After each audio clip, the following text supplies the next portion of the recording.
sekali lagi Presiden Jokowi harusnya turun tangan secara langsung dalam menyelesaikan kasus ini. Istana dalam tanda kutip harus bertanggung jawab juga. Kalau tidak begitu, maka kasus ini akan bergentayangan ke sana kemari dan tidak ada penyelesaiannya sama sekali.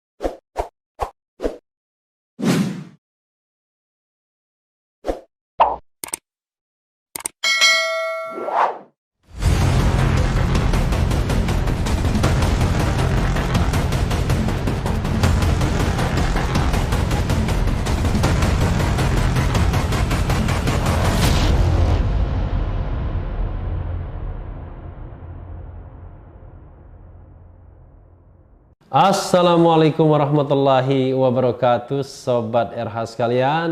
Jumpa lagi kita di channel yang keren ini, Keren Cadas. Kita akan masih melanjutkan soal Laskar FPI ya. Tapi minum dulu ya, di Cecar Show. Jadi Sobat RH sekalian, ini ada berita yang menarik ya dari Komnas HAM sebagaimana dilansir oleh Detik News ya. Komnas HAM kantongi rekaman suara lengkap terkait penembakan Laskar FPI Front Pembela Islam. Komnas HAM bersama ahli psikologis forensik hari ini memeriksa rekaman terkait peristiwa tewasnya 6 Laskar FPI yang terjadi di kilometer 50 Tol Jakarta Cikampek. Komnas HAM mengaku mempunyai versi lengkap rekaman suara kejadian tersebut. Yang jelas kami punya rekaman yang lebih lengkap dibandingkan yang beredar di sosial media ataupun yang beredar di media yang lain, begitu ujar Komisioner Komnas HAM BK Ulung Hapsara kepada wartawan di Komnas HAM Jalan Latu Harhari, Menteng, Jakarta Pusat, Selasa 5 Januari 2021. Kalau yang ada di WhatsApp sekitar 22 menit begitu. Terus ada rekaman juga sekitar 3 menitan, berarti sekitar 25 menit imbuhnya. BK mengatakan rekaman tersebut menjadi dasar bagi Komnas HAM untuk menyimpulkan kronologi peristiwa yang menyebabkan tewasnya 6 pengikut Habib Rizik Syihab. Ya. Sekarang 6 pengikut Habib Rizik Syihab, bukan 6 Laskar FPI. Kemudian menyimpulkan apa yang sebenarnya terjadi. Misalnya soal apakah sebelumnya ada persiapan atau tidak, lanjut BK. Selain itu, BK kesimpulan Komnas HAM juga didasarkan pada penelusuran di tempat kejadian perkara TKP, baik dari versi kepolisian maupun dari versi FPI. Juga pada hasil rekonstruksi versi Komnas HAM. Iya, yang dikatakan lari itu di mana? Ada 4 yang katanya lari dalam press conference Kapolda Metro Jaya. Kami diskusi menyusuri dari jalan tol, kemudian keluar jalan tol, terus berbagai TKP baik itu versinya FPI maupun versinya kepolisian, juga temuan-temuan Komnas, jelas BK. Diberitakan sebelumnya, Komisi Nasional Hak Asasi Manusia Komnas HAM masih mendalami terkait insiden penembakan antara polisi dan pengikut Habib Rizik Syihab yang terjadi di kilometer 50 Tol Jakarta Cikampek Japek. Kali ini Komnas HAM melibatkan ahli psikologi forensik ya, untuk mendalami voice note yang ada saat insiden tersebut. Melakukan pendalaman bersama ahli psikologi forensik soal pendalaman voice note, kata Komisioner Komnas HAM BK Ulung Hapsara saat dihubungi tim Detikcom melalui pesan singkat Selasa 5 Januari 2021. BK mengatakan ada 1 ahli dari psikologi forensik yang dilibatkan. Nantinya, kata dia, ahli tersebut akan diajak berdiskusi bersama untuk mendalami voice note terkait insiden penembakan tersebut. Kemudian terkait perkembangan dari rekonstruksi kejadian yang dilakukan kemarin, BK menyebutkan masih akan menyusun laporannya terlebih dahulu. Ini jadi bahan kami menyusun laporan dan membuat kesimpulan serta rekomendasi, ucap BK. Ya, Sobat RH sekalian ya, lagi-lagi ada kemajuan yang cukup berarti tapi belum disampaikan ke masyarakat ya. Baru teasernya, baru godaan-godaannya ya. Apa istilahnya teaser itu ya? Tease itu menggoda ya. Jadi biasa kalau dalam berita atau dalam pengumuman itu dikasih teasernya agar orang tertarik.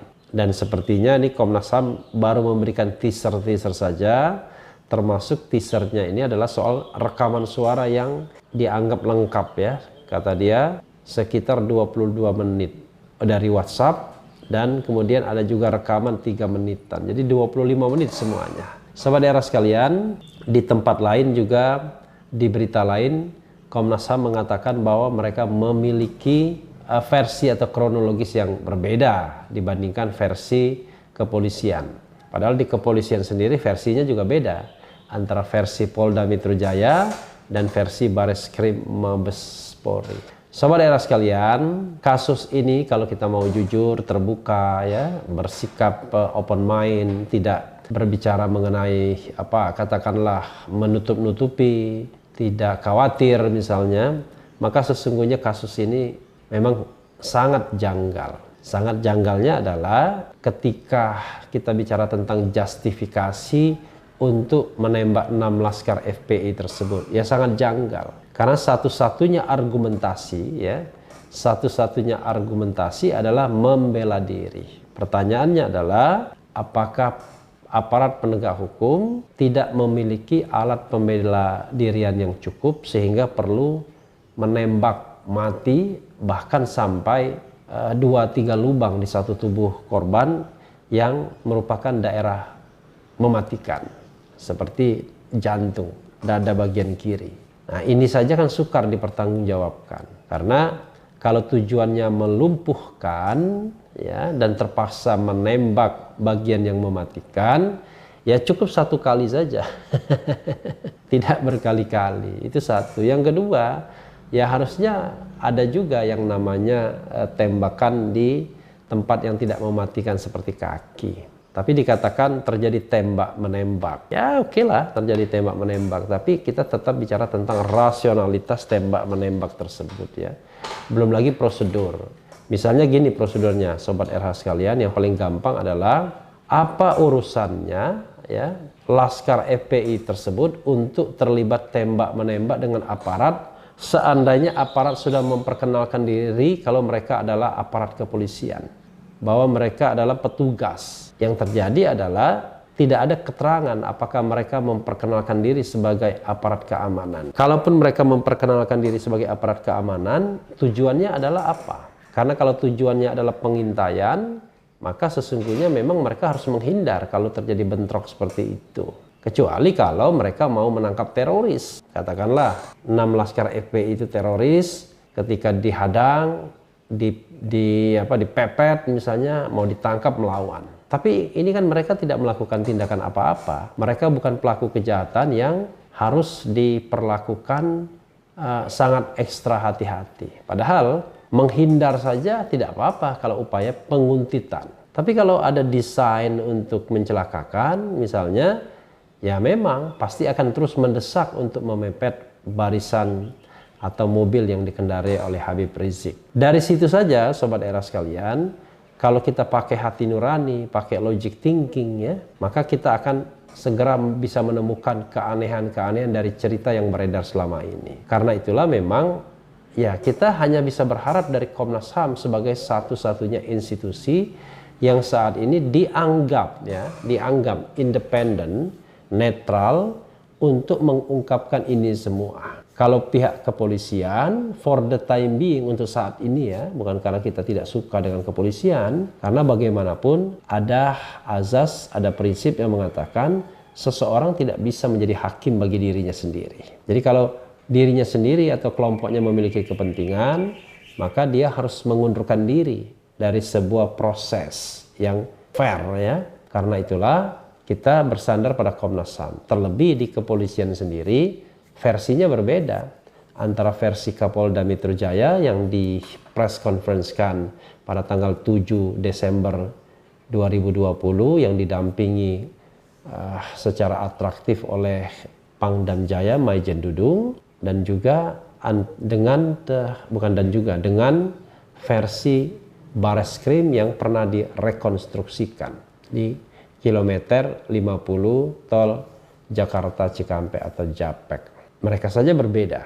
Tentu Komnas HAM akan berbeda juga. Komnas HAM sudah memberikan clue bahwa versi mereka sangat mungkin berbeda juga. Nah, pertanyaannya adalah kita tinggal berharap bahwa dua hal sesungguhnya yang kita harapkan.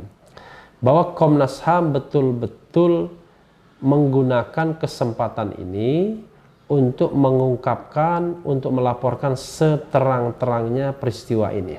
Dan harusnya disampaikan kepada Presiden, tapi juga disampaikan kepada masyarakat. Sehingga misalnya temuan, rekomendasi itu tidak dibajak oleh kekuasaan lagi. Seperti yang pernah saya sampaikan, Presiden menyampaikan lagi soal ini kepada misalnya penegak hukum untuk diselesaikan. Ya tidak akan selesai juga, muter-muter di sana saja akhirnya, ya kan? Karena itu, menurut saya yang terbaik adalah kalau memang ya ada indikasi pelanggaran hak asasi manusia, maka segera saja Komnas HAM melaunching penyelidikan terhadap dugaan adanya pelanggaran hak asasi manusia yang berat. Kalau itu yang terjadi, maka mereka melakukan tindakan pro justisia untuk kemudian disampaikan kepada Jaksa Agung, dan Jaksa Agung sebaiknya memang menunjuk penyidik-penyidik independen untuk menyelidiki kasus ini agar kemudian bisa diselesaikan, diadili secara baik di pengadilan hak asasi manusia.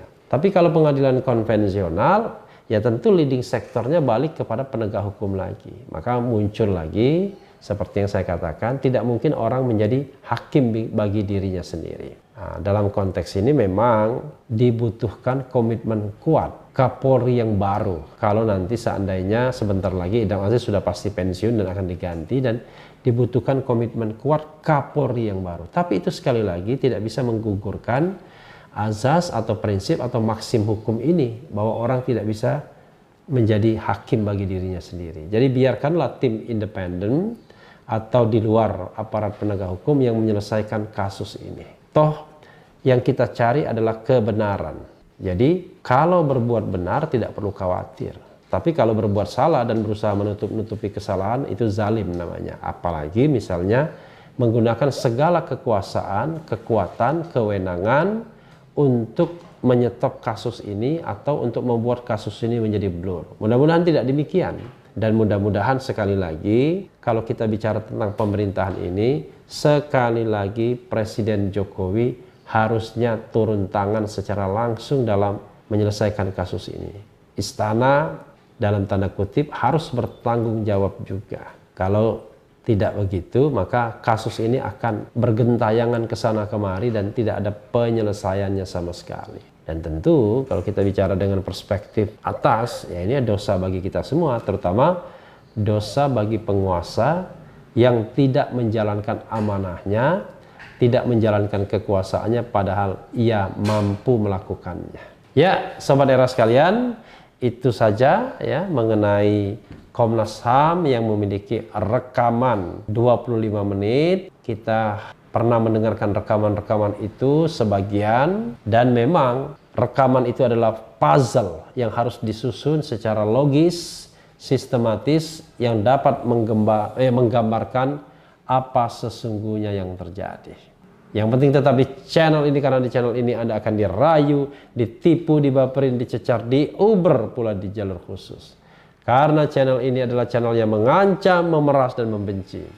Jangan lupa subscribe, like, comment, and share. Ciao.